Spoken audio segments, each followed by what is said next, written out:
Up first this evening, Health Minister Dr. Christopher Tufton sprang into action today, fast-tracking solutions to issues at Victoria Jubilee and Kingston Public Hospitals. Dr. Tufton toured the facilities, met with its management and urged the contractors working on restoring an elevator to do so as quickly as possible. It comes 24 hours after TVJ News highlighted the woes of patients and staff who have to climb a flight of stairs to work and be served.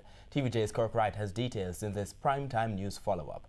In primetime news Thursday, we showed images depicting the plight of workers at the Victoria Jubilee Hospital who had to literally pull patients up flights of stairs to various wards.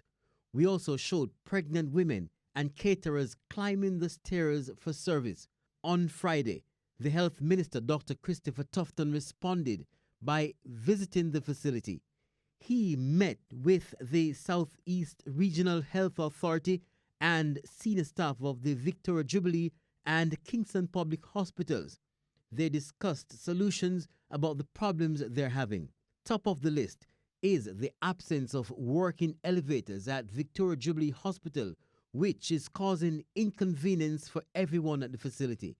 Dr. Tufton says the engineers now working to install the new elevator are also trying to revitalize at least one of the other two which are out of service to help alleviate the pressure of persons having to use the stairs. But there's a major challenge in getting that done. The challenge is that in replacing one, you have to contend with one old elevator. And what I'm understanding this morning is apparently they have no plans from the original installer of that elevator.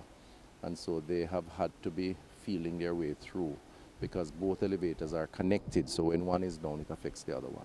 The problem, he says, also adds to the downtime in getting the new one in place.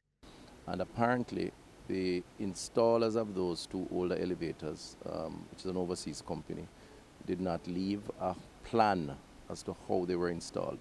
So the current contractor and the maintenance people here are trying to effect repairs in a way without the proper guidance, technical guidance of the plan. Now, I didn't create that problem, I inherited it. In the meantime, Dr. Tufton says he has asked the engineers to speed up the installation process.